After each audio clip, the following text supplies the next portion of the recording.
kelasnya. Kalau ingin ada kelas tambahan, tidak apa-apa juga. Ya. Biasanya kita kan tidak ada responsi, dan biasanya materi ini ada latihannya di responsi. Sekarang mungkin kita tidak punya sesi untuk latihan seperti itu, jadi kalian akan latihan sendiri, nanti kita evaluasi di modul itu ya. Nanti kalian upload, terus kita evaluasi seperti apa. Kalau dirasa tidak paham, bisa kelasnya.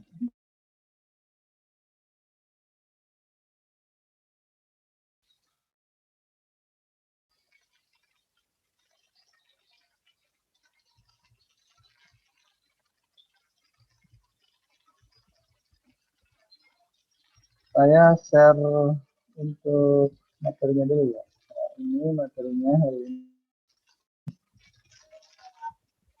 Ya, kita akan masuk ke distilasi. Ya, pengantarnya yaitu tentang pemisahan difusional. Ini lebih ya. Jadi kalau pemisahan difusional itu kemarin kita sudah jelas bahas tentang apa sih empat materi yang akan kita pelajari. Ya, dari sini sampaikan lagi. Mungkin saya tidak akan gunakan yang itu ya, slide share-nya. Jadi saya akan gunakan seperti ini saja supaya bisa ditulis di sini.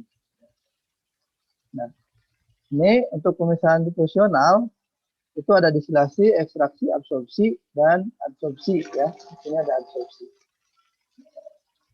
Ini akan kita pelajari, ada 4 materi ini. Kemudian untuk humidifikasi dan drying, ini pemisahan difusionalnya sudah melibatkan perpindahan panas, jadi simultan kalau yang humidifikasi dan drying. Ini dipelajarinya di perpindahan kalor ya. Yang ini.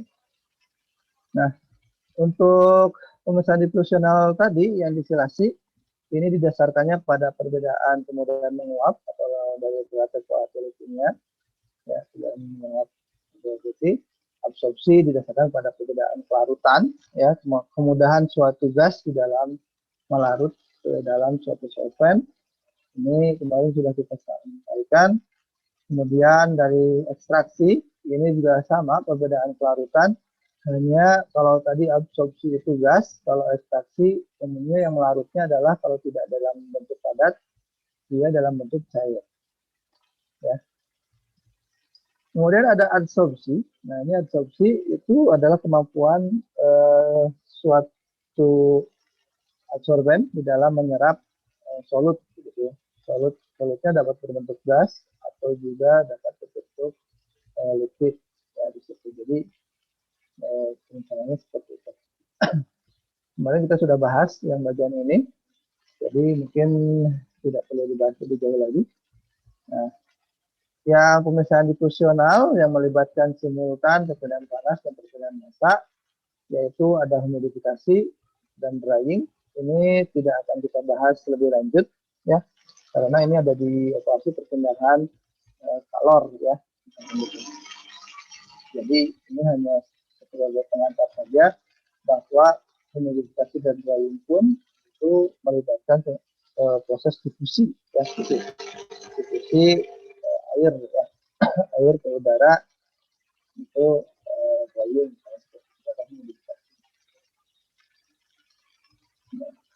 Hari ini kita akan belajar untuk distilasi. Ya. Dari distilasi itu sebetulnya banyak materinya. Ya. Materinya itu distilasi itu yang pertama kita pelajari tentang biner. Tapi sebetulnya akan kita pelajari itu seperti ini. Ya. Ini akan kita pelajari tentang distilasi. Ya.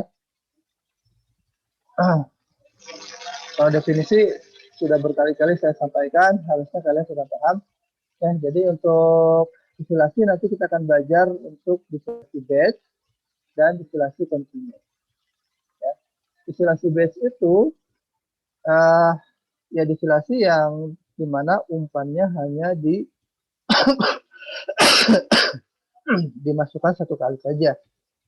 Jadi kita punya suatu chamber atau tangki, dipanaskan, nanti ada yang menguap. Kalau produknya mungkin bisa diambil setiap saat, tapi umpannya hanya 1 kali masuknya. Ya, gitu.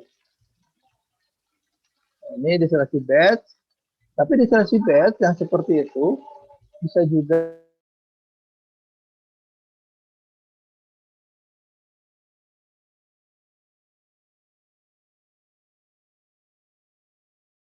jadi bertahap-tahap begitu ya. Di sini distilasi batch, ya. Kemudian ada lagi distilasi continue. Nah, dari distilasi batch nanti kita akan belajar distilasi batch itu ada yang single stage, ya. Ada juga yang ada yang single stage, ada yang multi stage. Jadi kalau multi stage itu mungkin maksudnya pigrek-nya itu jadi banyak tahap begitu. Kalau kalian belajar di Labtech itu kelihatannya ada pigrek yang bertahap-tahap kan gitu. Jadi bisa dibuat multi stage. Ya. Meskipun sebetulnya sih kalau batch umumnya satu stage saja ya, single stage saja umumnya. Distilasi continue, oh ya, distilasi batch juga bisa dipakai untuk yang biner, dua komponen yang terlibat, atau bisa dalam bentuk multi komponen. Jadi lebih dari 2 komponen yang terlibatnya. Jadi nanti kita akan belajar distilasi batch, single stage, gitu ya. Terus komponennya biner dan komponennya multi, ya, komponennya lebih dari 2.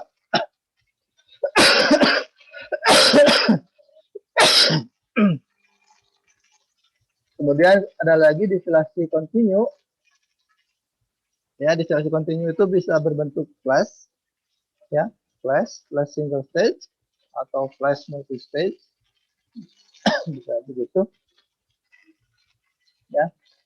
Dan dia bisa biner ataupun bisa multi komponen. Ya, distilasi itu seperti itu. Jadi akan kita pelajari tidak jauh dari sini materinya, distilasi batch atau distilasi continue, single stage atau multi stage, ya.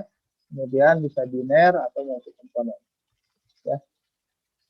Oke, dasar-dasar distilasi sih dari sini sih ya. Jadi meskipun kalian nanti belajar menggunakan HISIS,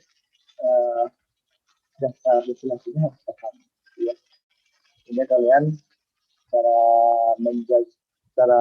menilai data yang dikeluarkan oleh software itu betul atau tidak begitu. Ya, seperti ini. Ini harapannya seperti itu ya. Nah, sebelum belajar ke distilasinya, mungkin hari ini kita akan fokus belajar di setimbangannya, cara kalian membuat setimbangan. Bisa tidak? Kalian paham tidak dengan setimbangan yang akan terlibat di dalam distilasi?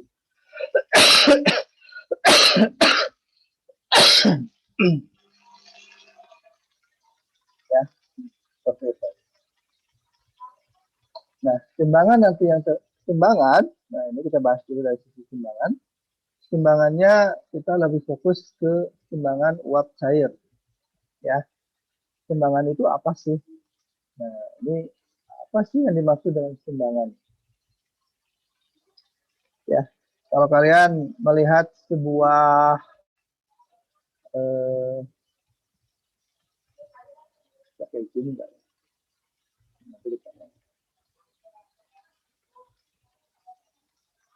Oke, kalau saya gambarkan seperti ini, ini ya.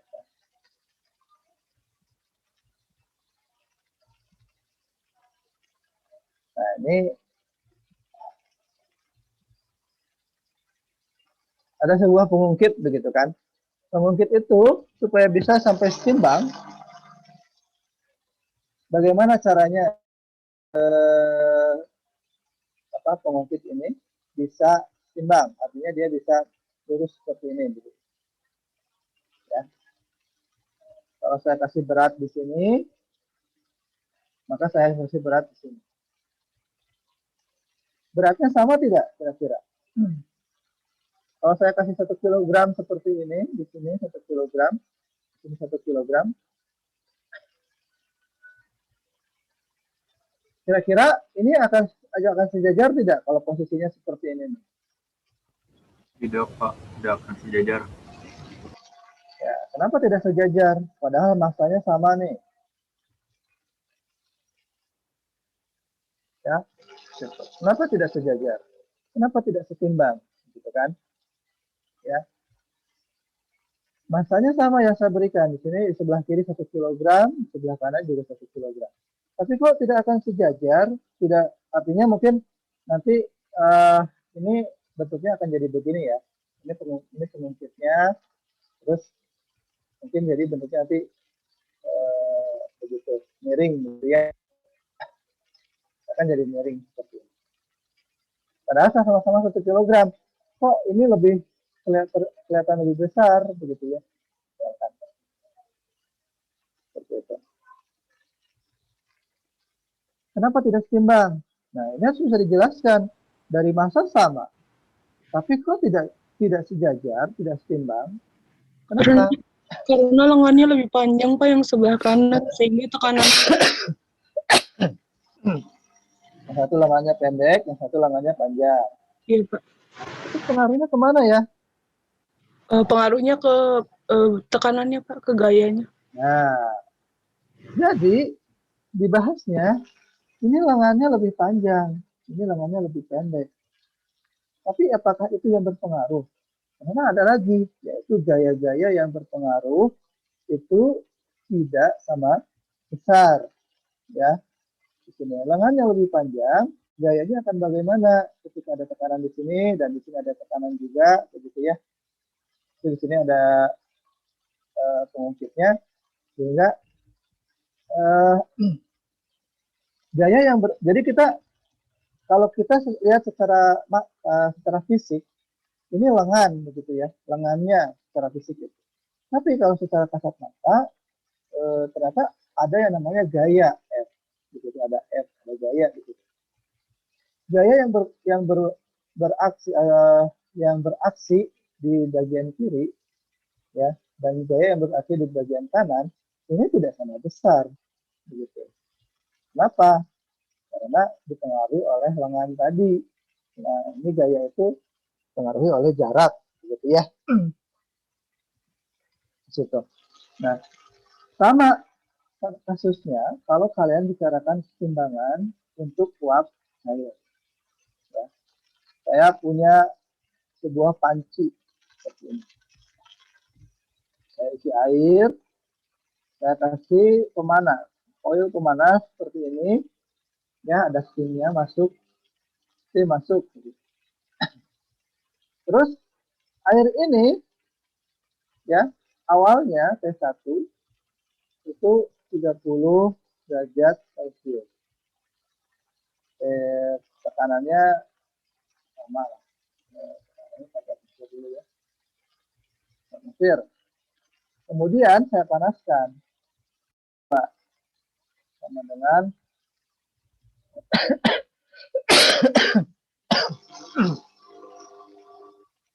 sama dengan 70 derajat Celcius. Kira-kira tekanannya berapa? Saya panaskan nih, jadi 70 derajat Celcius. Tekanannya berapa?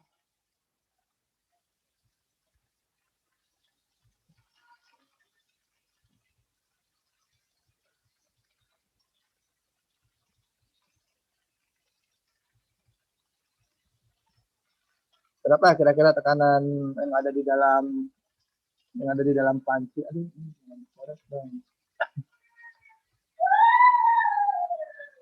berapa? Awalnya 1 atmosfer, saya panaskan jadi 70 derajat Celcius. Ini pancinya tertutup rapat ya, panci presto lah. Tertutup rapat.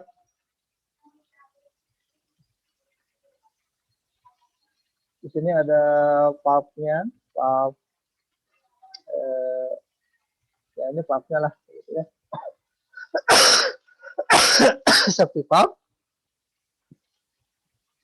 Terus dipanaskan sampai 70 derajat Celcius. Kira-kira tekanan di dalam sini berapa?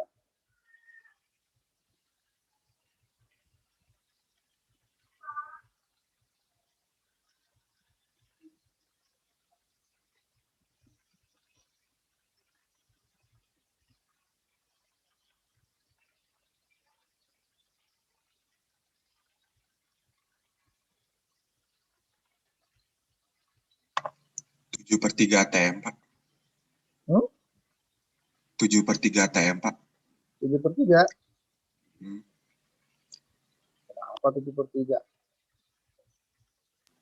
Pakai rumus yang PV sama dengan NRT, Pak. PVNRT. Memang ada perubahan. Jadi dengan NRT. N sama dengan Resi per RT. Molnya berubah. Mol yang ada di dalam sistem ini berubah tidak?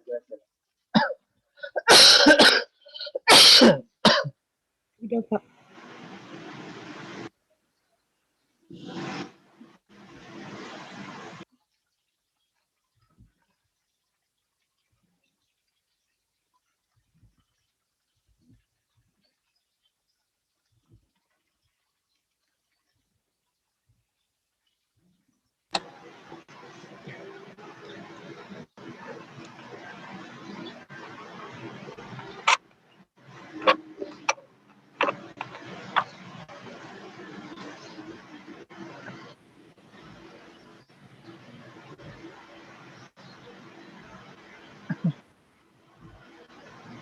Berapa?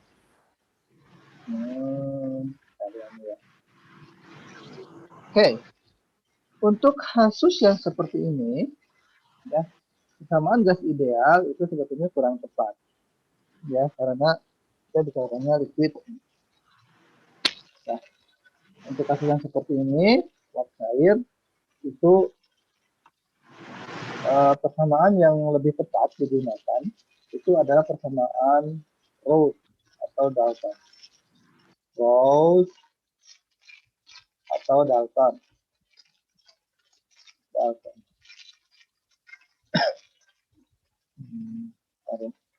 Bentar.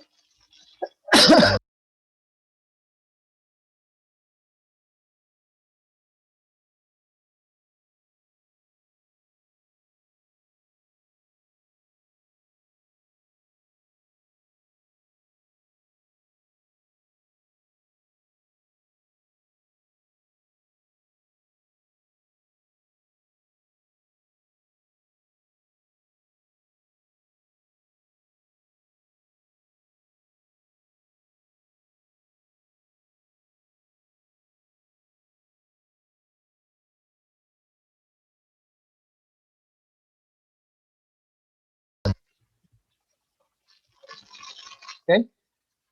Nah, berapa tekanan di dalam sistem ketika temperaturnya 70? Ya, ketika temperaturnya 70, tekanan di sini, airnya sudah menguap belum? Air pada 70 derajat Celcius, 1 atmosfer, sudah ada menguap belum? Ada yang mendidih belum? Sudah mendidih belum?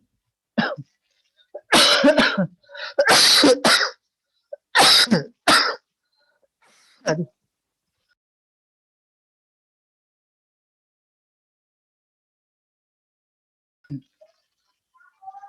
Belum mendidih kan ya? Di sini. Nah, kalau belum mendidih, maka tekanannya masih sama.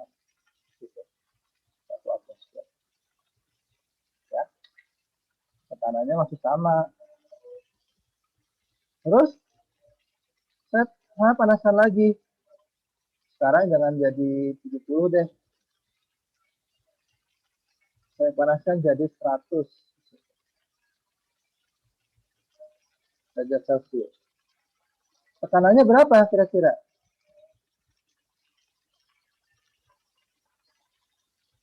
Sudah ada yang mendidih belum? Sudah ada kan? Sudah ada yang mendidih, sudah ada yang menguap ini sedikit-sedikit.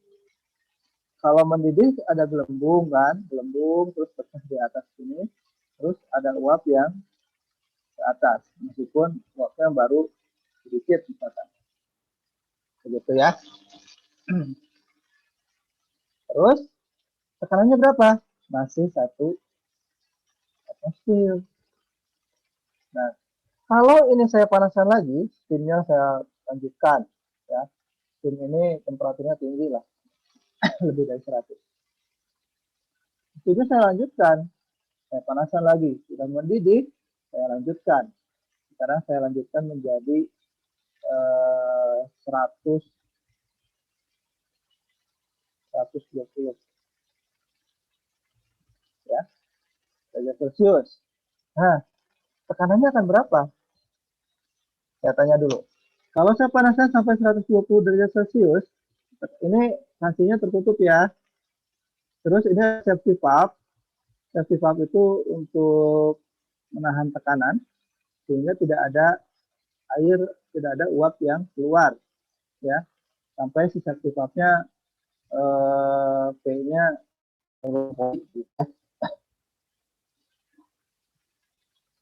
situ. Nah, tekanannya berapa? Atau ada airnya tidak di sini? Ini kalau 120, kalau ini 120 derajat Celcius, kan airnya menguap ya. Air itu pada tekanan 1 atmosfer mendidih pada 100 derajat Celcius. Kalau lebih dari 100 derajat Celcius, berarti air akan berubah menjadi uap ya, menjadi uap air atau jadi steam. Nah, sekarang saya tanya,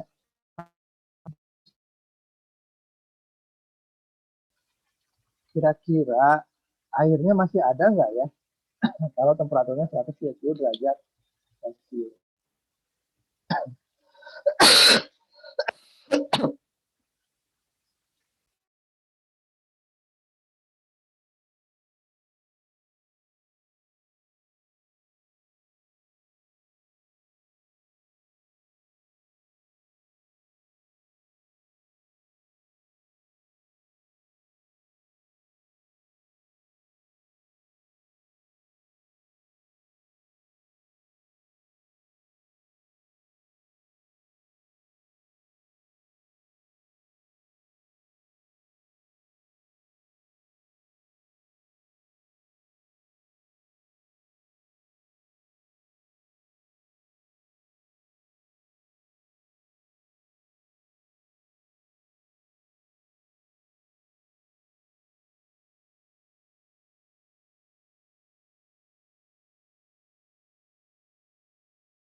Ada,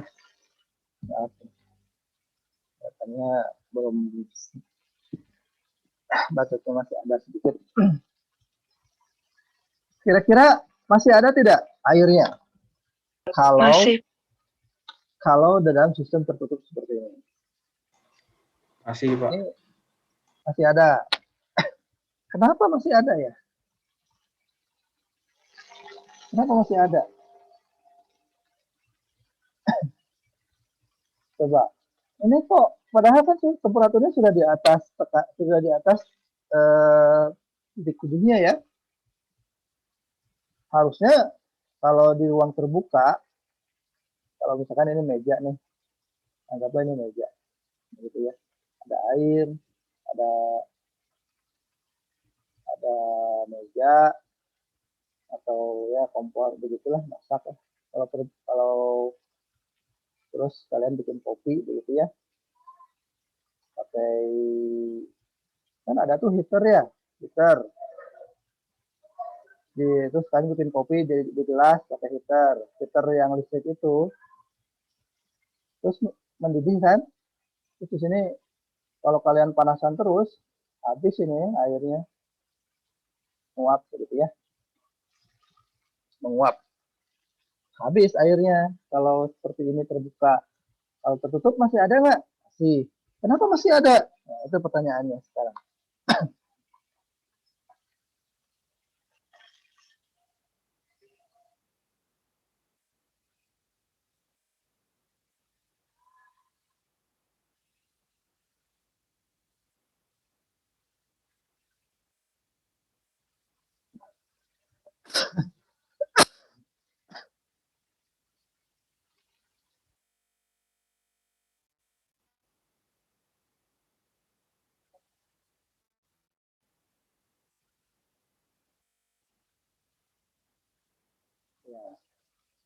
Oke. Jadi kalau di dalam ruang tertutup seperti ini, ya, uap yang ada di dalam sini itu tidak bisa keluar kan, padahal temperatur naik terus, uapnya tidak bisa keluar, sehingga nanti kompensasinya kemana? Kompensasinya itu adalah tekanannya menjadi lebih tinggi, ya, tekanannya akan menjadi lebih tinggi dari 1 atmosfer. Gitu. Nah, karena tekanannya naik, maka titik didih air juga yang asalnya tadi 100 derajat Celcius ikut naik, ya, mungkin jadi 105, terus nanti tekanannya naik lagi, ya, terus titik didihnya naik lagi, terus begitu, sampai si air itu, air yang dalam bentuk liquid, ya, dalam bentuk cair, dengan air yang dalam bentuk uap, itu berada dalam timbangannya. Berada dalam timbangannya. Ini.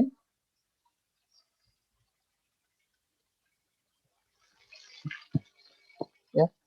Nah, keseimbangannya itu akan tercapai pada T tertentu dan P tertentu. Ya, begitu. Air dalam keadaan seimbang itu berarti akan ada air yang dalam bentuk uapnya dan air yang akan ada dalam bentuk cairnya, ya, dalam bentuk uap, dalam bentuk cair, berada dalam keseimbangan, ya. Nah, itu tandanya dari mana?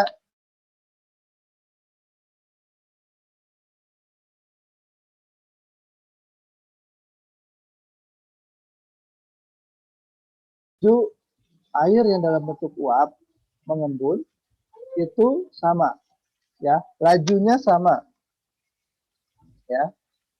Suatu sistem uap cair dikatakan seimbang apabila laju liquid yang berubah menjadi uap itu sama dengan laju uap yang menjadi liquid, gitu. Ya. Nah, permasalahannya adalah bisa tidak kita mengukur laju liquid yang menjadi uap dan laju uap yang menjadi liquid? Bisa kita ukur tidak pakai water meter, pakai flow meter, atau pakai wet test meter? Bisa ada alatnya tidak yang bisa mengukur laju ini? Berapa banyak sih air yang menguap di dalam? Jadi mengukur laju air yang menguap, mengukur laju uap yang mengembun. Ada tidak? Nah, ini alatnya tidak ada, begitu ya. Terus tahunya kita dari mana kalau sistem ini sudah seimbang? Permasalahannya kan itu. Oh, ini sistem sudah seimbang. Tahunya dari mana ya? Tandanya apa sih sistem ini sudah seimbang? Nah, tandanya adalah kalau kalian ukur temperatur uap dan temperatur liquid, yang ini liquid, itu sudah sama, ya. Tandanya adalah ini. Temperatur uap, temperatur liquid sama. Tekanan uap dan tekanan liquid, ya, tekanan di uap dan tekanan di liquid itu sama. Tandanya itu. Berarti sistem ini sudah seimbang. Ya. Nah, kalau kalian belajar di keseimbangan fasa, ada yang namanya potensial kimia. Ya. Potensial kimia di uap itu sama dengan potensial kimia di cair. Maka sistem itu dikatakan sudah seimbang. Ya. Bagaimana sih menurunkan potensial kimia?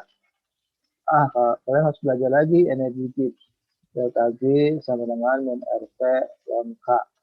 Ya, K, terus nanti dari situ dijabarkan, oh mu itu ini ya, definisinya apa sih mu? Gitu kan.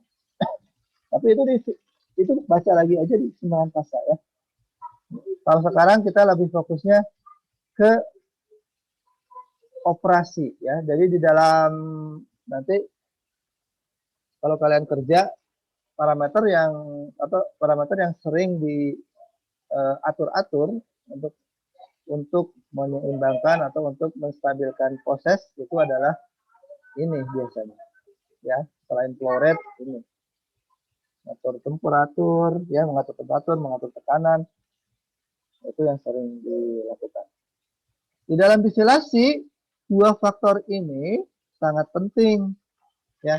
Jadi distilasi itu yang paling banyak pengaruhnya adalah dari temperatur dan dari tekanan. Ya, meskipun jenis umpan itu juga berpengaruh. Jadi di dalam distilasi itu kalian ingat saja pengaturannya terhadap dua ini, tekanan dan temperatur. Ya, kalau kalian sudah dapat itu, kayaknya sih pengerjaan distilasi itu lebih mudah. Ada yang tanyakan sampai situ, sampai pertimbangan?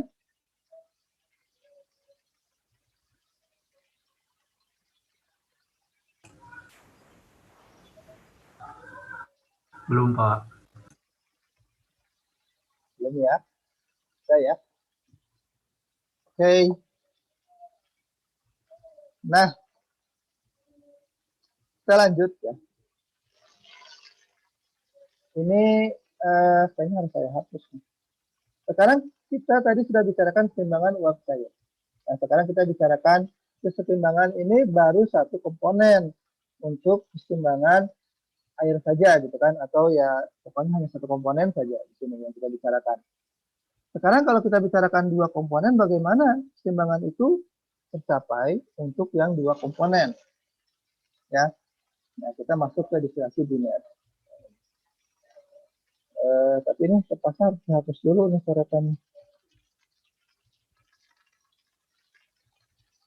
Karena saya akan bikin coretan baru. Ya. Saya hapus dulu.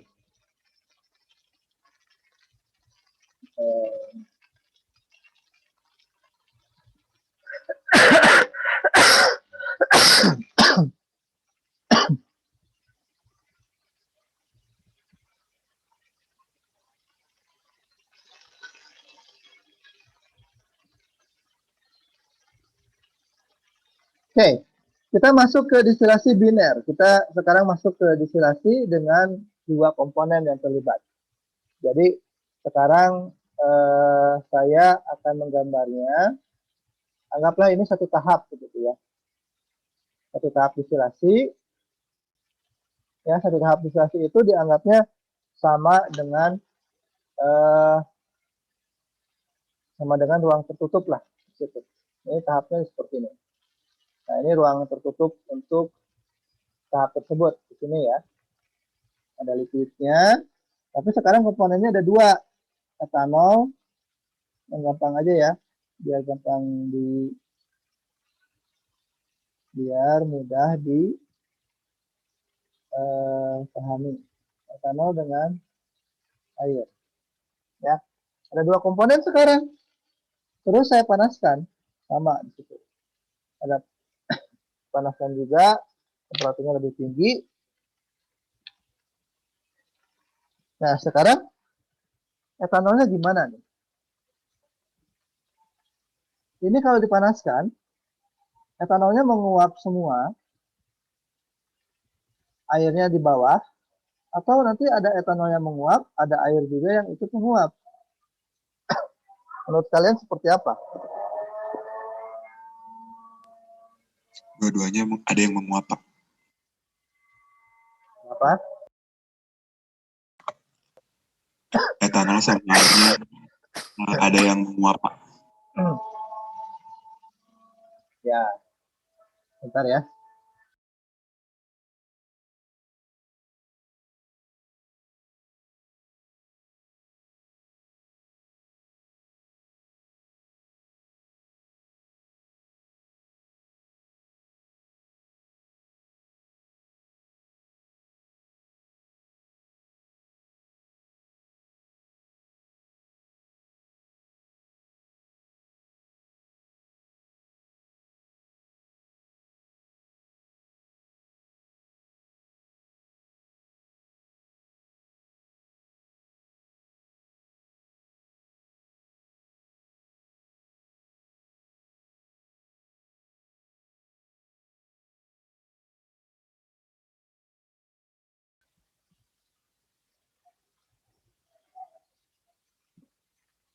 Oke,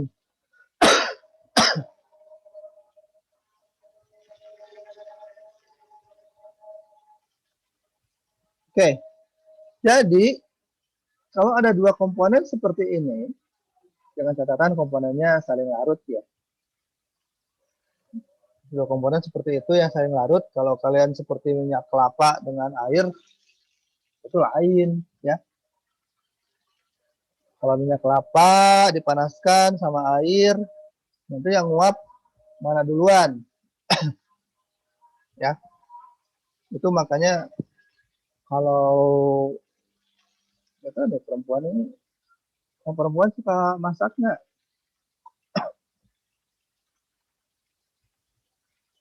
Siapa yang suka masak? Ayo, ayo. Ini kamu ketua kelasnya suka masak, ayo. Suka, Pak. Suka masak. Kalau kamu masak tahu ya, kan ada airnya tuh. Minyaknya suka ini nggak? Mencat-mencat itu nggak? Iya sih, Pak, kalau minyak panas, kalau si yang dimasukinnya ada airnya pasti. Itu kenapa yuk? Terus bisa dijelaskan tuh, orang teknik kimia tuh harus bisa menjelaskan hal seperti itu. Kenapa ya minyaknya kok meletup gitu keluar?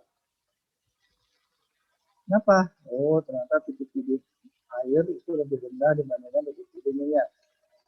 Padahal density air itu lebih besar dibanding minyak, sehingga air itu akan cenderung ke bawah katelnya lah begitu ya. Airnya menguap, di atasnya ada minyak, sehingga minyaknya akan meletup ya di situ. Nah, itulah seperti itu. Orang teknik kimia itu harus paham hal-hal seperti itu. Oke. Nah, kita balik lagi ke sini. Kalau itu kasus yang tidak saling larut ya. Kalau ini kita kasusnya saling larut. Etanol dengan air itu saling larut.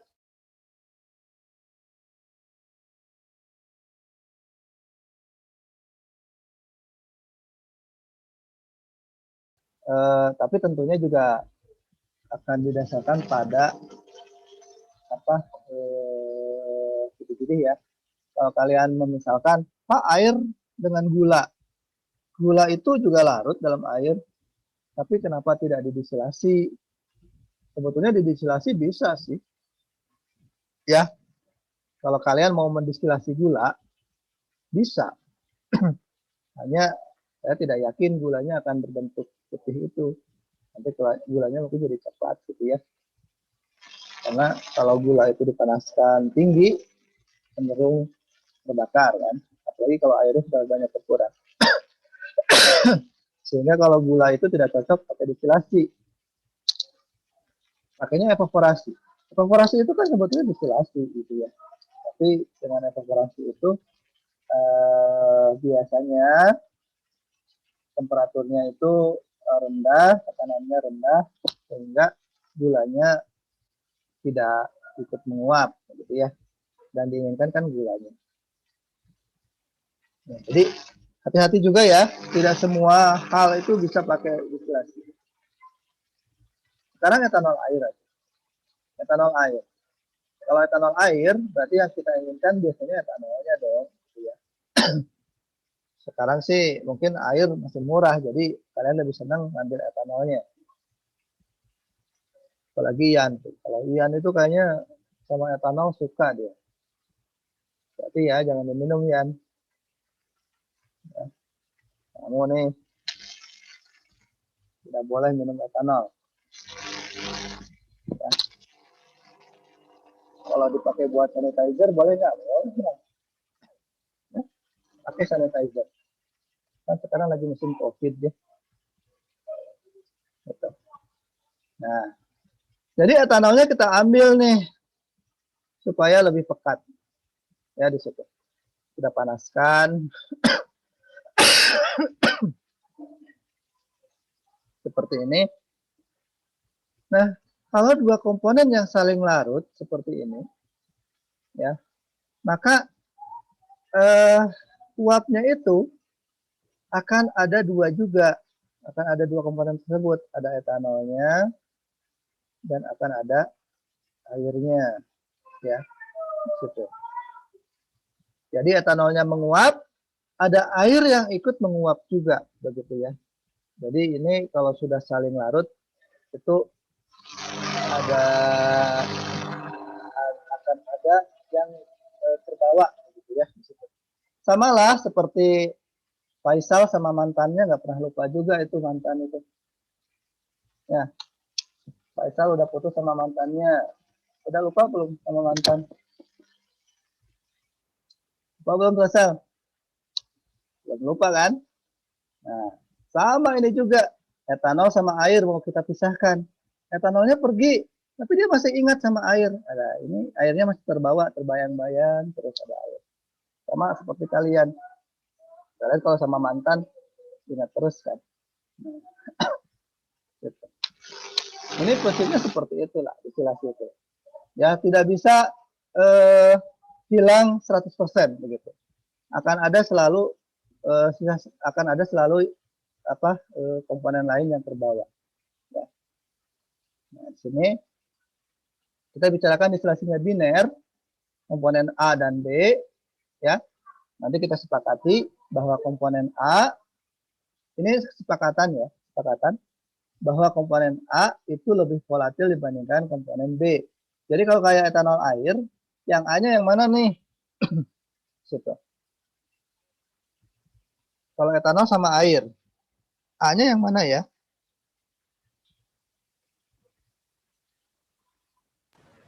Etanol, begitu ya. Kalau metanol sama etanol, A-nya yang mana?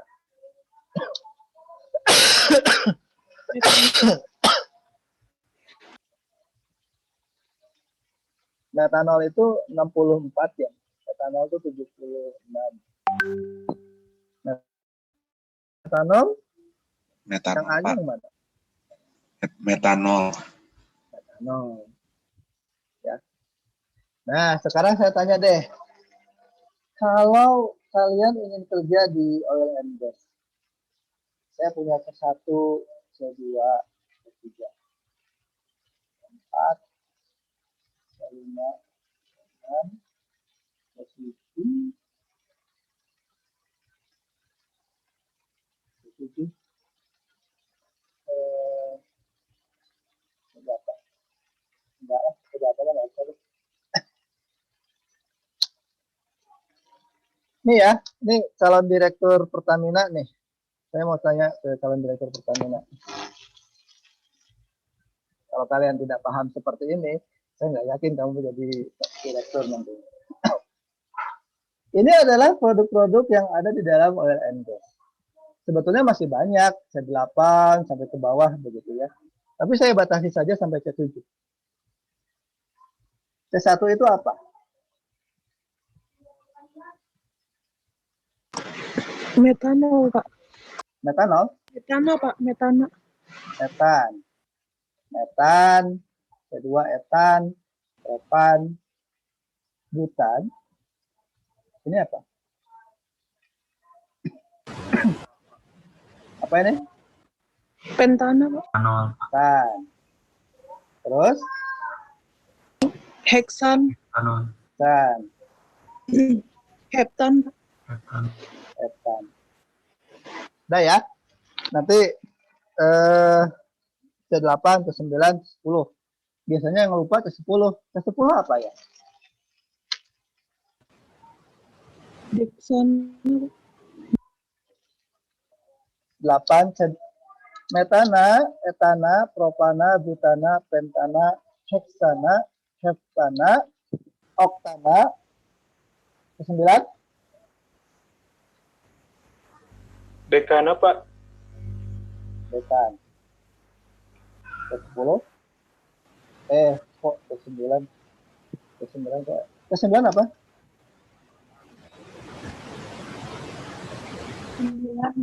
Nonan. Ke-10 dekan. Oke. Kayaknya sudah bisa nih, sudah naik jadi supervisor kalian. Kalian jadi manajer. Sekarang kalian jadi manajer pemasaran. C1 digunakannya untuk apa ya?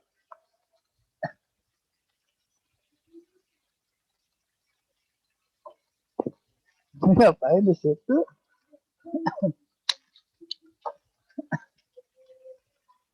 Nah, jadi direktur Pertamina juga ya. Ini saingan sama anak saya katanya. Dia mau jadi direktur Pertamina juga.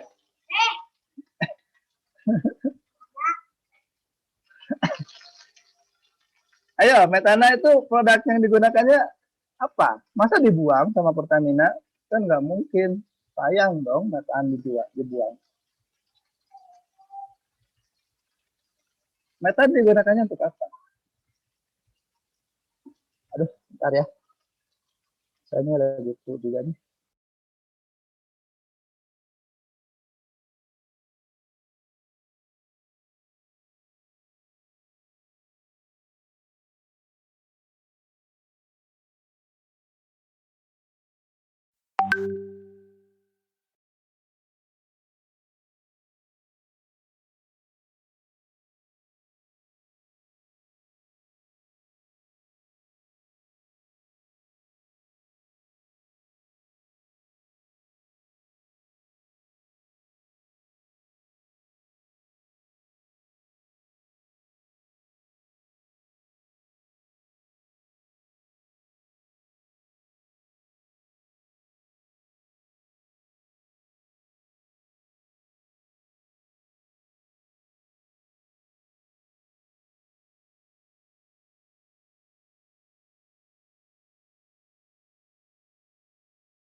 Ayo, halo. Ada yang tahu gunanya metan untuk apa?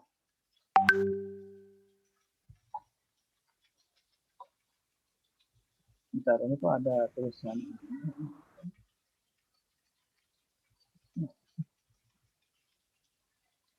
Stop share hilang nggak? Kayaknya hilang tulisan saya tadi stop share.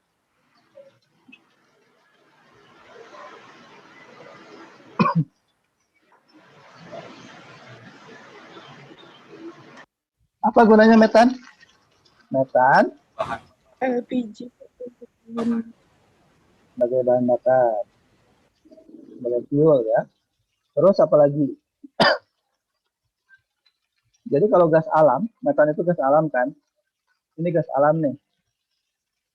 Ini banyak loh yang pakai ya. Kalau jadi fuel oke. Terus jadi metan. Metan jadi apa?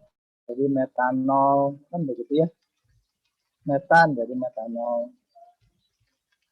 Metan. Terus jadi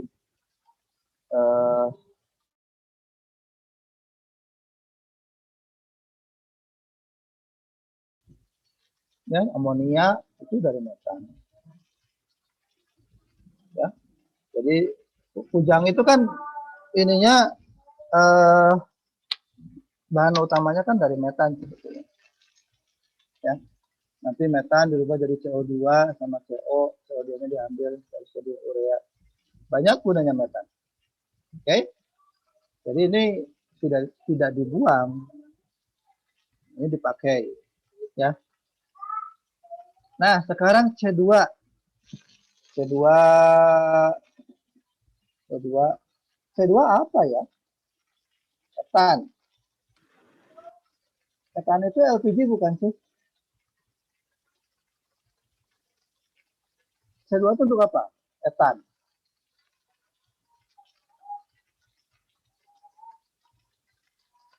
Etan jadi etanol.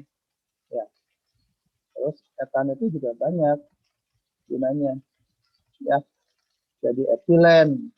Ya. Polimer itu banyaknya dari sini nih. Etilen, propilen itu dari situ. Ya. Bikinnya. Nah, kalau Pertamina sendiri C3, C4 ini apa? Ini untuk LPG. Ya, LPG kan. Nah, kedepannya ya Indonesia itu akan, kalau dulu kita ada konversi dari minyak tanah ke gas kan. nanti ada lagi proyek kedepannya itu adalah menjadi diethyl ether, ya. Jadi ada proyek berikutnya yaitu menjadi diethyl ether. Diethyl ether itu kemungkinan dari etan itu juga, ya. Ada sih kebutuhan tapi sebenarnya ada. Ini proyek pemerintah berikutnya merubah bahan bakar gasnya menjadi diethyl ether, ya. Itu juga bagus, ya, energinya lebih tinggi. Nah, C5, C6, C7 ini apa ini? Ya, mungkin ini yang namanya LPG. Setelah dari LPG nanti ada premium itu ya, bensin. Ini bensin, terus ada aftur, ada kerosin, terus bawahnya aspal, ya, berikutnya. Nah, ini pemisahannya menggunakan proses distilasi, ya. Pemisahan-pemisahan di Pertamina itu di oil and gas menggunakan proses distilasi.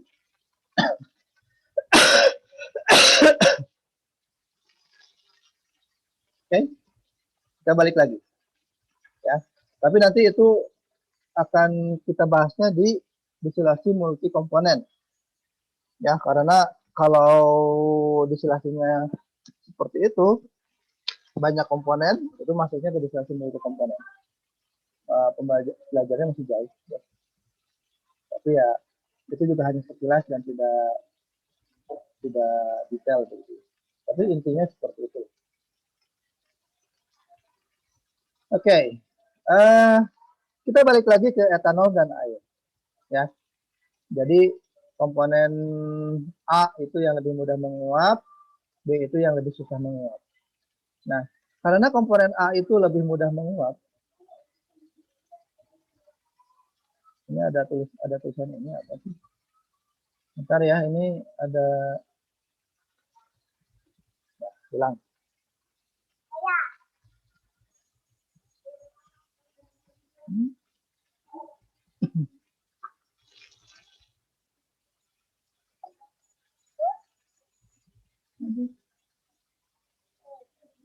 Ya, komponen yang lebih mudah menguap, lebih volatil, maka titik tidihnya komponen A lebih mudah menguap. Titik tidih A akan lebih rendah kan, ya. Titik tidih B, S1-nya lebih rendah, ya. Kalau temperaturnya itu lebih rendah, ya, maka tekanannya akan lebih tinggi. Tekanan saturated, ya, bukan tekanan total. Tekanan uapnya itu akan lebih besar, ya. Jadi kalian ingat-ingat seperti itu. Kalau titik tidihnya itu lebih rendah, maka tekanan uapnya itu akan lebih tinggi, ya. Ini untuk yang sifat volatil dari komponen tersebut. Nah, ya, kalau dalam distilasi tadi sudah disampaikan, kalau di sini ada AB, maka di atasnya juga akan ada AB. Ya. Terus, nah, keseimbangannya, ya, seperti ini. Tadi kalian sudah paham bahwa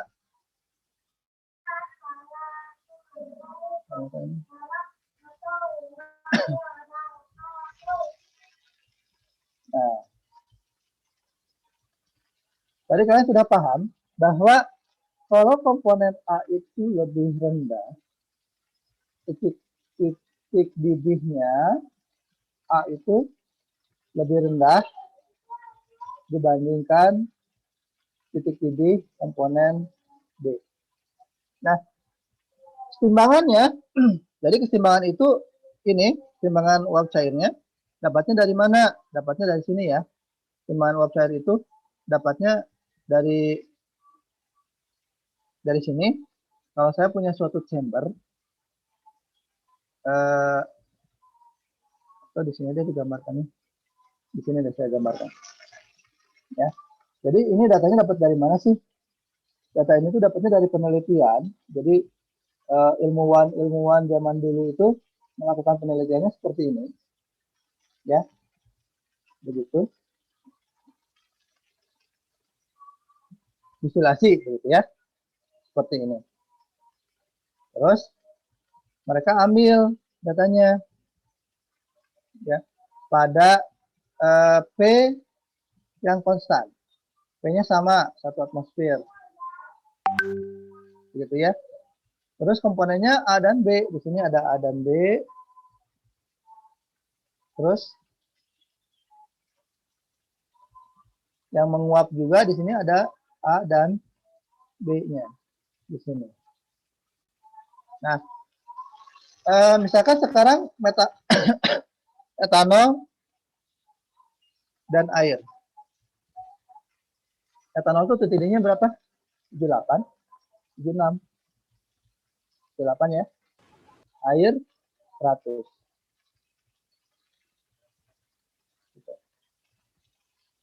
Nah, ilmuwan zaman dulu itu melakukannya sekarang sih sudah ada yang namanya persamaan unpoint. Sudah pernah dengar ya, persamaan unpoint. Log P sat sama dengan A min B per C plus T. Ya. Gitu. Sekarang sih sudah ada persamaan ini dari Antoine untuk memprediksikan T-sat dan T-sat. Ya. Kalau ilmuwan zaman dulu belum ada tuh persamaannya. Mereka melakukannya seperti ini. 78. Saya panaskan sampai 78. Terus ambil sampelnya, ambil sampel di cair, ambil sampel di uap. Dianalisis kandungan etanolnya. Etanol ini berapa ya? Etanol di sini berapa ya? Oh, ternyata kalau 78 itu kandungan etanolnya itu masih di sini misalkan. Ya, 1:1. Terus naikkan 80. Ambil lagi, dapat datanya yang ini. 85, dapat data yang sebelah sini. Ya, dapat data. Ini timbangannya artinya dianalisis kandungan etanol di sini berapa, di cair berapa, kandungan etanol di uap berapa. Nah, ini dapat satu data timbangan. Dapat lagi satu data timbangan, dapat lagi satu data. Terus sampai dia dapatnya di 100 derajat Celcius, ada di sini 100 derajat Celcius. Begitu. Ya. Orang-orang zaman dulu, ilmuwan zaman dulu itu begitu caranya. Kasihan makanya.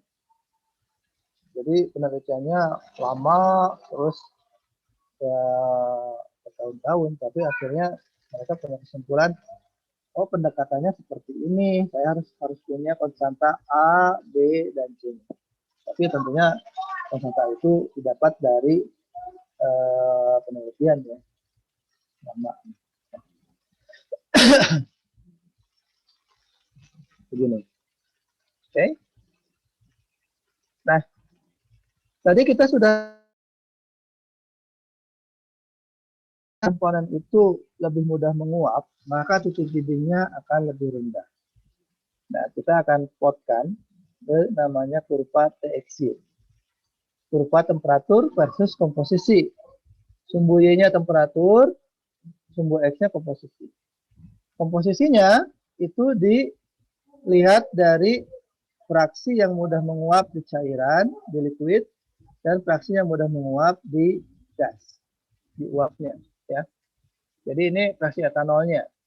Nah sekarang kalau fraksi itu 0 sampai 1, dan ini adalah yang mudah menguap, maka satu itu A itu di satu ini adalah komponen yang mana? Komponen A atau B di sini? Ya. Ini komponen A atau B? Ini komponennya adalah komponen A. Jadi ketika angkanya 1, berarti ini adalah etanol murni. Ketika etanolnya murni, tidak ada air, maka titik didihnya adalah titik didih etanol tersebut. Begitu. Sedangkan kalau 0, berarti ini adalah komponen B murni atau air murni kalau dalam contoh ini. Yaitu titik didihnya adalah titik didih B murni yang lebih tinggi. Nah, kalian sudah tahu titik didih yang lebih volatil itu di bawah, titik didih yang lebih susah menguap itu di atas. Ya. Nah, kemudian yang di tengah-tengahnya di antara atau di antara temperatur B dan temperatur A itu seperti apa? Nah, ini harus dihitung atau harus dicari. Gitu ya. Bagaimana bentuknya? Bisa begini. Nanti ada anomali juga, ada yang penyimpangan begitu. Tapi harus diingatkan bahwa karakter kurva TXY itu bentuknya adalah miring seperti ini. Ya, miringnya ke kanan bawah, ini seperti itu. Yang satunya lagi adalah karakter PXY, kurva PXY itu dia miring ke kanan atas. Ya. Jadi kalian sudah tahu ada dua kurva, TXY dan PXY. Tambah satu lagi. Satu lagi adalah memplotkan. Jadi kalau kalian dapat data seperti ini, data simbangan seperti ini, yang bawah ini adalah garis yang biru ya, itu namanya adalah bubble.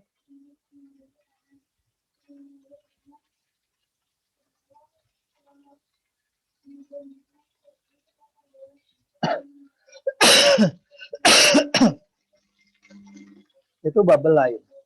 Yang ini adalah Joule line. Ya. Yang pink adalah Joule line. Yang bawah bubble line artinya adalah titik di mana air itu akan mulai menguap. Kalau Joule line, titik di mana uap akan mulai mengembun. Gitu. Kalau TXY, bubble line-nya di bawah. Kalau PXY, bubble line-nya ada di atas. Gitu. Ini bubble-nya. Ini mata kuliah cara pertimbangan fasa. Ya. Ini Ju-nya. Ini Ju-nya.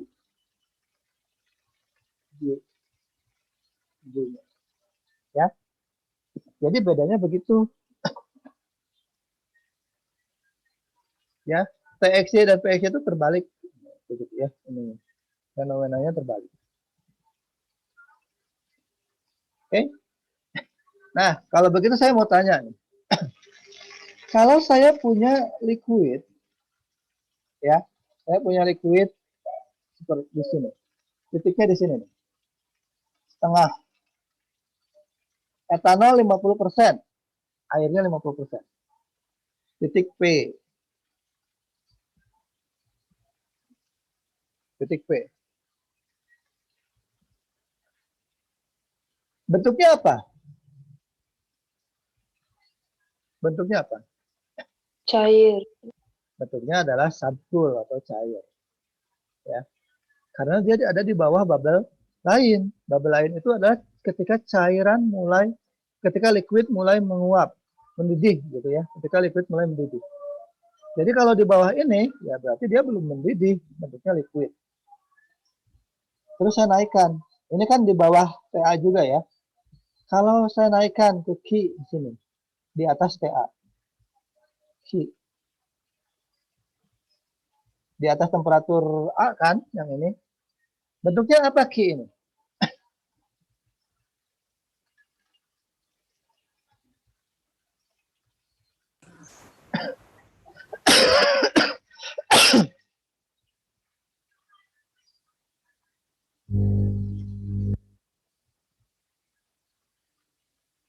Apa bentuknya kira-kira?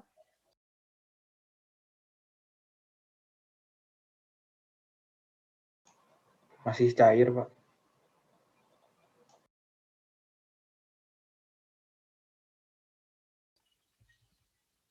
Ya, kalian jangan terjebak dengan pertanyaan saya.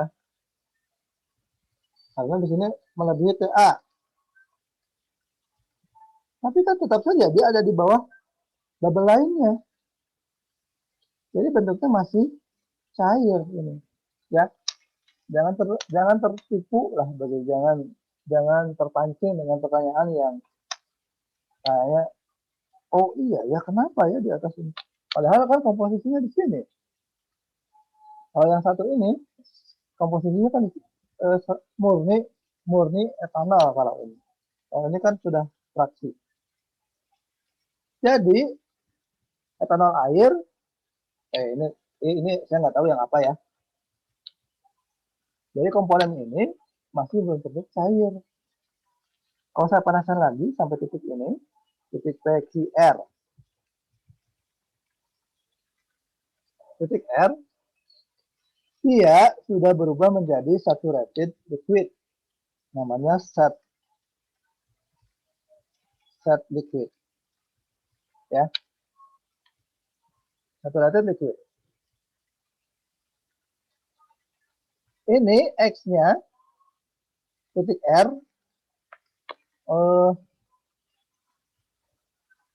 saya harusnya memang punya ini ya. Ini deh, titik ya. Ini titiknya, titik P. Titik P, kandungan X-nya berapa? Kandungan Y-nya berapa? Kandungan P-nya itu adalah 0,5. X-nya 0 karena belum ada uapnya di sini. Titik Q, X-nya berapa? 0,5 juga.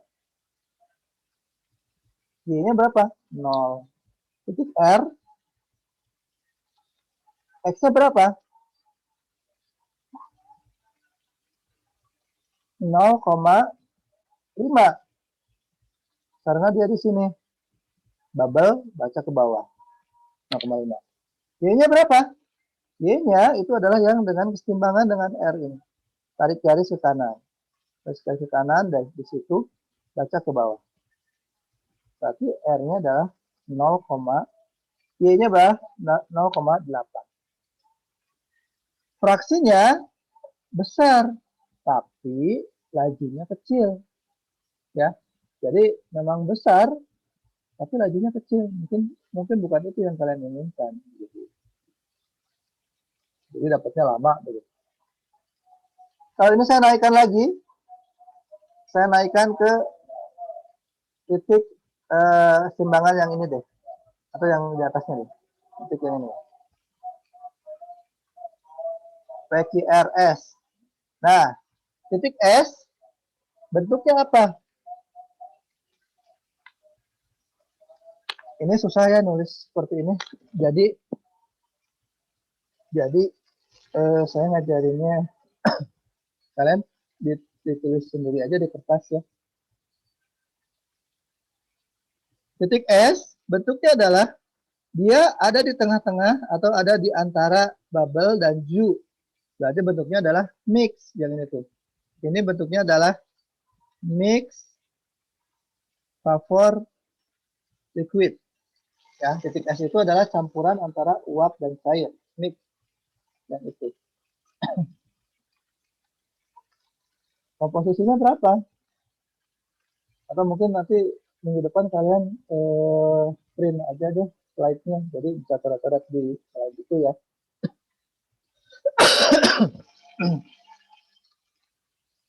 X-nya berapa? X-nya baca ke kiri sampai menyentuh garis bubble. Sini baca ke bawah. Ya. 0,3 ya berapa ya? 33 lah. 33. Y-nya berapa? Tarik ke kanan sampai menyentuh dew, baca ke bawah. 0,6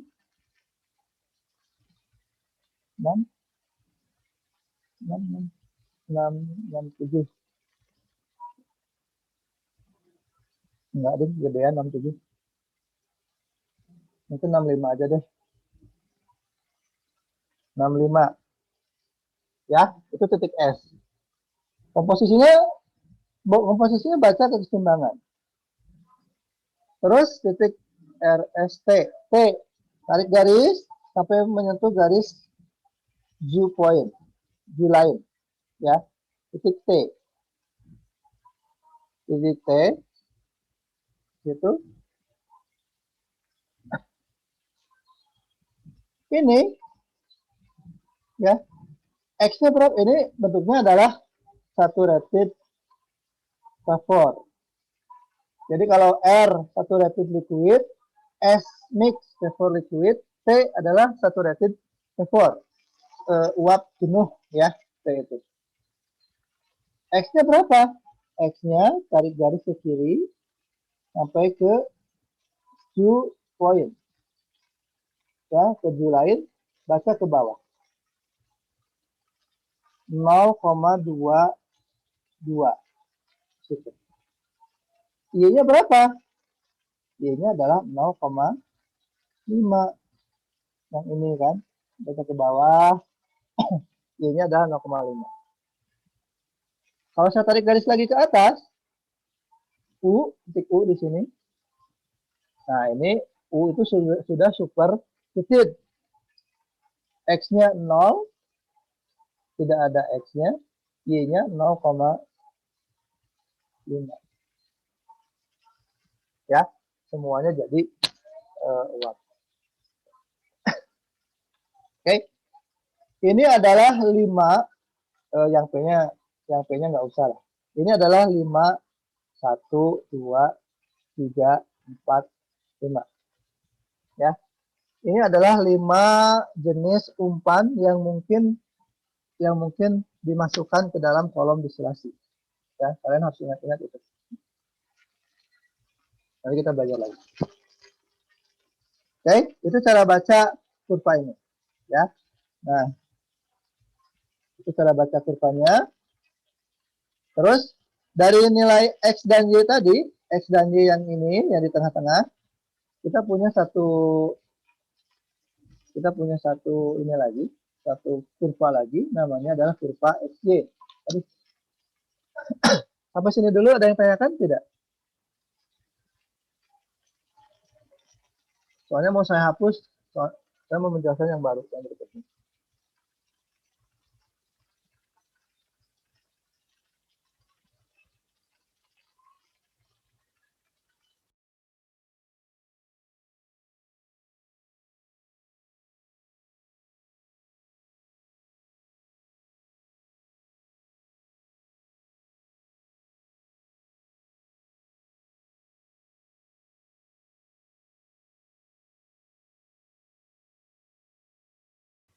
Kalau dari saya belum ada pertanyaan, Pak.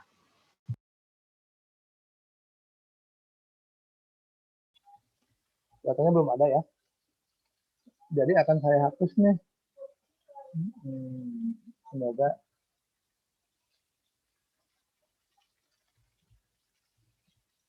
Susahnya kalau tidak nulis di whiteboard tuh begini ya. Kalau whiteboard dengan nulis alat. Nulis pakai Zoom susah.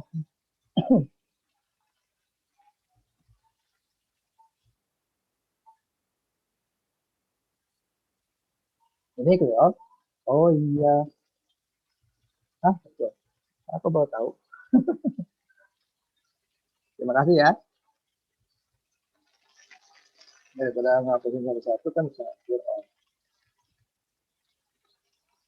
Oke, kita lanjut ya. Nah, dari data ini, data X ya, yang bubble itu X, yang U itu Y. Setiap pasangannya, ini pasangan, kalian pasang-pasangkan. Terus kita masuk ke kurva satu lagi. Kurva XY. Ini apa sih? Kalian bisa lihat ini ya, move display itu. Mengganggu.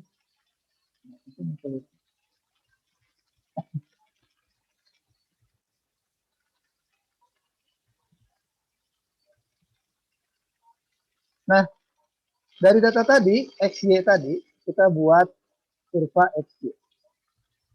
Ya, kurva XY itu seperti ini.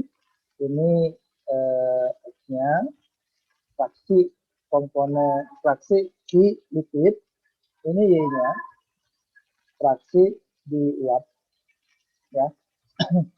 Itu di uap. Dari 0 sampai 1, dari 0 sampai 1. Ya. Jadi pertama kalian buatkan seperti ini. Ya. XY. Ini X, ini Y. Ya. Langsung bikin ini nih. Langsung bikin yang ini. Ya, jadi jangan gini aja.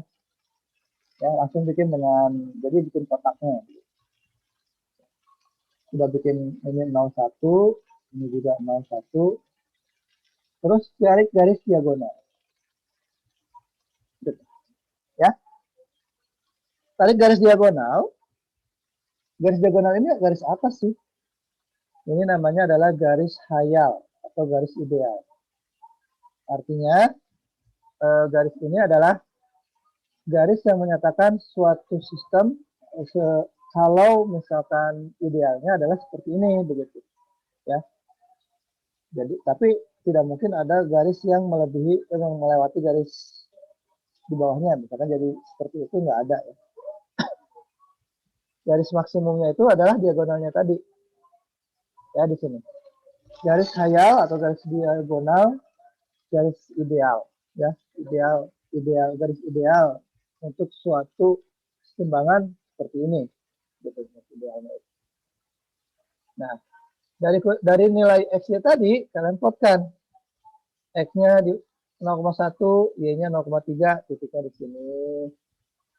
X-nya 0, sekian, ini titiknya yang ini, gitu ya. X-nya 0,4, titiknya yang ini. Terus yang satu lagi di sini, ini yang murni komponen A, ini murni komponen B-nya. Nah, dari titik-titik itu, kemudian kalian hubungkan, begitu. Nah, maka kalian dapat kurvanya, ya. Ini adalah kurva XY, ya. Seperti itu caranya. Bikin kurva XY itu dari sini, ya. Jadi kalian harus bisa menggambar 3 kurva itu dulu deh, ya. Hari ini saya kira kalian harus bisa sampai situ, sampai menggambar kurva XY, dan XY, ya. Sebetulnya materinya masih ada,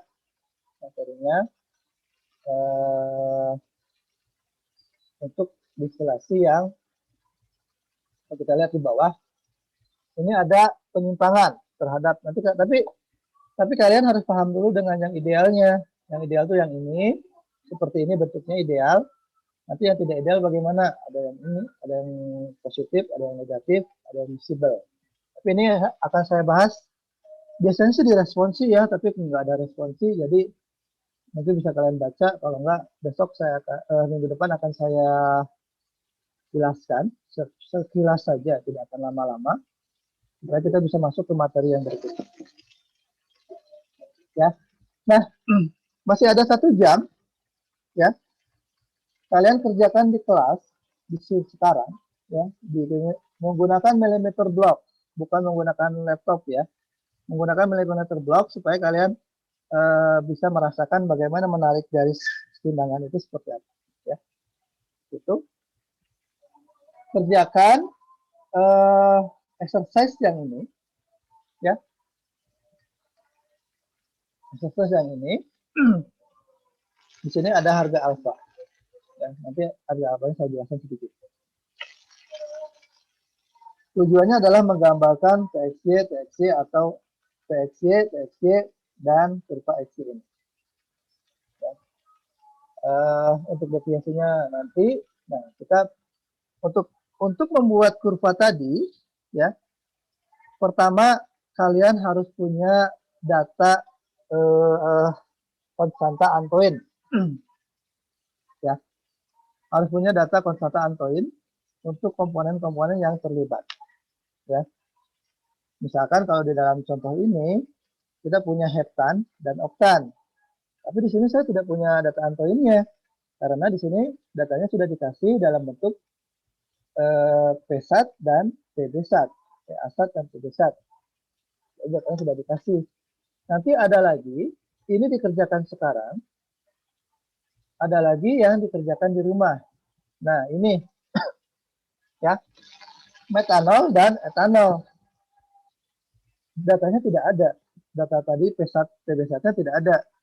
Ini kalian harus cari sendiri data antoinnya. Biasanya di buku Rahletis ada. Rahletis atau di Wisme Panes, mungkin di Panes nggak tahu dia ada atau enggak. Ya, cari data persamaan antoinnya, antoin ya. Mencari lawan P-sat dan itu. Harusnya kalau di pertimbangan pasar sudah terbiasa tuh.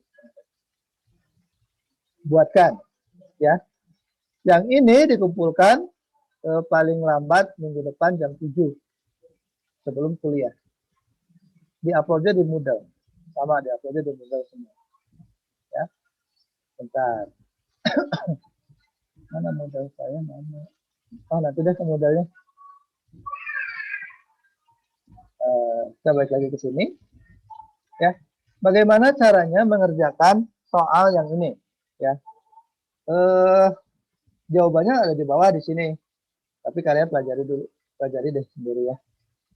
Nah, bagaimana membuat kurva kesetimbangan PXY dan XY, ya, atau PXY. Kalau misalkan disuruh PXY harus bisa juga nih. Pada kan ada PA, PA-sat, PB-satnya bisa dibuat lah gitu. Temperaturnya. Nah, caranya itu berdasarkan relative volatility, ya. Relative volatility adalah perbandingan kemudahan menguap suatu komponen terhadap komponen yang lain, ya. Itu relative volatility. Namanya relatif seperti itu, artinya relatif itu bisa dibilang ya tidak, belum tentu itu yang pasti begitu ya. Misalkan gini, relatif.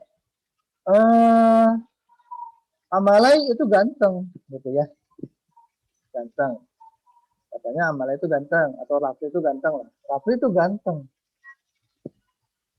Tapi gantengnya kan relatif. Bandingannya sama siapa? Kalau Rafli dibandingkan sama Ariel, mungkin gantengan siapa kira-kira? Rafli sama Ariel. Saya mau tanya dulu deh, sama siapa ya? Sama Ajeng, Bajeng. Kalau menurut kamu, Rafli sama Ariel gantengan siapa, Jeng? Gantengan Ariel, Pak. Gantengan Ariel. Nah, sekarang coba saya ini kan deh. Kalau Ariel sama Youngmin atau artis Korea itu gantengan siapa? Gantengan artis Korea kayaknya ya. Nah, gitulah. Sesuatu yang relatif itu kita tidak bisa katakan nanti komponen misalkan etanol dengan air. Etanol itu lebih mudah menguap. Ya bandingannya dengan siapa? Dengan air. Tapi kalau etanol dengan metanol, nah kan kalah dia jadinya.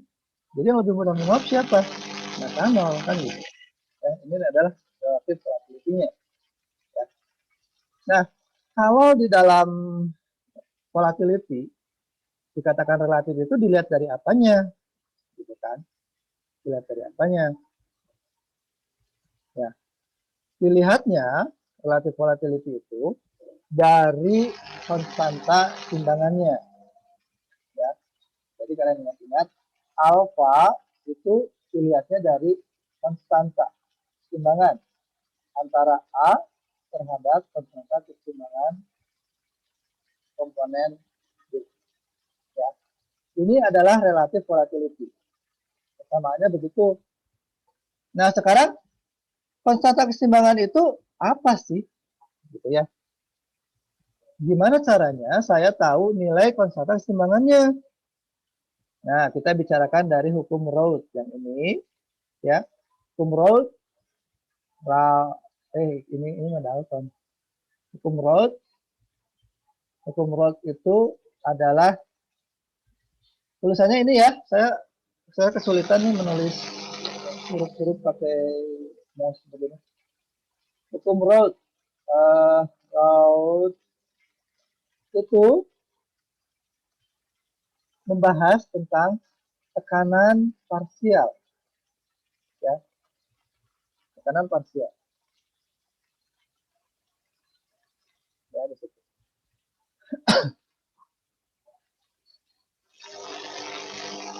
Sama dengan tekanan parsial di mana Raoult itu bahasnya? Bahasnya di bagian liquid. Jadi kata Raoult itu tekanan parsial suatu komponen itu akan sama dengan fraksi komponen tersebut di dalam liquid dikalikan dengan tekanan uap komponen tersebut. Itu kata Raoult. Ini baru bicarakan di bagian liquid. Terus kita kan bicarakannya uap cair, jadi ada uapnya dong, ada bagian uapnya. Ini di bagian cair nih, Raoult bahasnya. Terus kata Dalton, tekanan parsial suatu komponen itu sama dengan fraksi komponen tersebut di dalam gas, ya, di dalam gas dikalikan tekanan total, kata Dalton. Dua-duanya dulu berantem, ya, berantem ini. Tekanan parsial itu ini loh, XI kalikan PI1. Terus kata Dalton tuh, bukan. Tekanan parsial itu adalah YI kalikan PT. Ternyata dua-duanya betul kan? Dua-duanya betul. Yang Raoult itu bicara untuk di cair, yang Dalton itu bicara untuk yang di gas, di uap. Dua-duanya sama. Oh, ternyata sama ini. Sama-sama bicarakan masalah tekanan parsial. Misalnya. Jadi XI, bentar ya, ada tamu.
Oke, sudah ya. Nah, kita lanjutkan lagi. PI-nya, tekanan parsial itu yang di uap ketika setimbang, ya, harus sama dengan tekanan parsial di cair, ya. Jadi ketika setimbang, tekanan parsial itu harus sama. Kan tadi juga tekanannya harus sama kan, begitu. Kalau tandanya suatu sistem sudah setimbang, temperatur di uap dan di cair sama, tekanan di uap dan di cair sama. Maka tekanan parsial komponen tertentu pun di uap dan di cairnya harus sama. Nah, makanya XI PI1 itu harus sama dengan YI PT di situ. Ya. Sini. Terus dari sini saya bisa punya PI1 per PT sama dengan YI per XI. Ya, di situ. Nah, kalau kalian belajar potensial kimia di keseimbangan fasa, kalian akan tahu nih dengan YIXI itu apa ini YIXI, ya.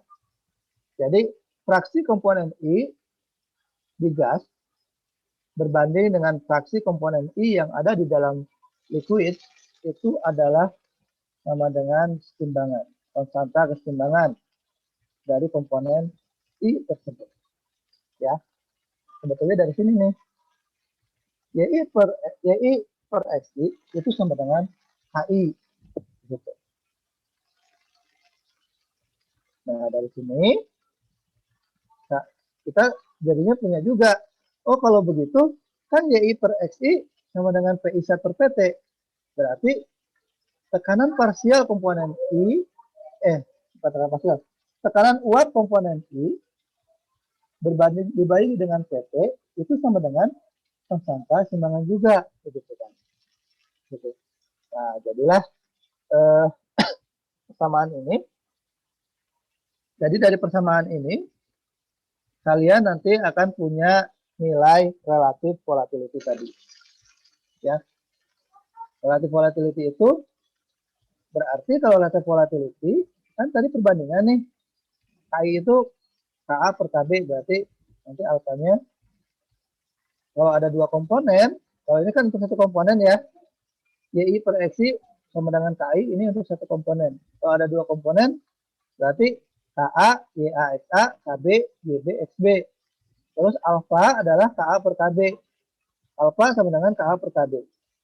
Jadi YAXA, YB, XB. Terus dijabarkan lebih lanjut lagi. Nah, kalian dapat relatif volatility itu persamaannya seperti ini. Relatif volatility sama dengan Y1 min X per X1 min Y. Ya.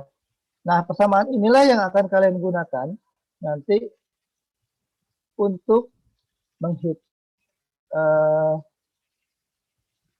menghitung atau membuat kurva PXI itu. Ya. Tapi alfa juga ya kalian kalau misalkan bisa dicari atau alfa juga ini alfa ya. Alfa itu bisa digunakan sebagai fungsi P1. Ya, PI1. Jadi kalau ini alfa sebagai fungsi dari fraksi kan. Ini fraksi yang kita bahas dari fraksinya. Tapi kalau kalian mau, ini bisa dirubah menjadi PI1 dalam bentuk PT. Jadi alfa itu apa sih begitu? Apa sih gitu? Tapi dalam bentuk tekanan, ya. Nah, nanti kalian harus kita buktikan itu, harus kita buktikan di sini ya. Nah, ini XA bisa dicari alfanya sih dari situ. Oke, nanti bisa dicari alfa itu seperti apa sebagai fungsi tekanan. Tekanan saturatif. Ya. Oke, saya kira sampai di situ saya harapkan sih kalian bisa mengerjakan begitu ya. Tapi nanti kalau misalkan ada permasalahan dalam mengerjakannya bisa WhatsApp saya. Kalau diperlukan tambahan nanti kita chat lagi. Ada yang tanyakan dulu sebelum saya tutup? Ya, tugas ini dikerjakan hari ini paling lambat dikumpulkan jam 10 lebih 10. Langsung diupload di Moodle. Ya. Nah, tugas ini. Tugas yang home task dikerjakan di rumah ya seminggu waktunya. Sampai jam 7 besok pagi. Jadi harus upload sebelum jam 7. Ya. Oke. Coba dikerjakan dulu saja ya supaya soalnya waktunya tinggal 40 menit. Jadi kalau saya makin ini nanti kalian makin sedikit waktu mengerjakan. Oke. Nanti kalau ada permasalahan kayaknya saya ini harus ke kampus karena ada rapat. Mungkin baru yang ini saya tidak bisa pas itu. Jadi kalian coba kerjakan. Nanti kalau ada permasalahan kita bahas sama-sama di waktu yang lain, tidak dalam waktu 1 jam sekarang. Ya. Oke, selamat bagi semuanya. Ya, selamat mengerjakan. Semoga bisa dikerjakan dengan baik dan juga kalian bisa memahaminya dengan baik. Saya tutup perkuliahannya. Kalian tetap jaga kesehatan, ya, dan juga ya, tetap semangat untuk belajar. Oke, selamat pagi. Assalamualaikum warahmatullahi wabarakatuh. Waalaikumsalam. Waalaikumsalam. Ya, Pak. Ya. Oke, saya N ya. Ya. Dah.